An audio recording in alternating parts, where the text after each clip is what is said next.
I think biomedical engineering is super special because it allows me to combine my passion for medicine and also allow me to diversify my skill set. If you're interested in designing new things and really some hands-on technical work with machines and things like that, it's a great choice for you. And also, if you're interested in research, that's also a path you can take within biomedical engineering.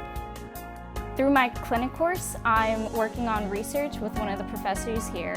I get to go in the lab and I'm working on developing a biomaterial called the hydrogel. It's an injection that's able to regenerate bone within the body. One day, someone who's suffering from osteoporosis can use this medical therapy so that they have extra bone where they may not have had before.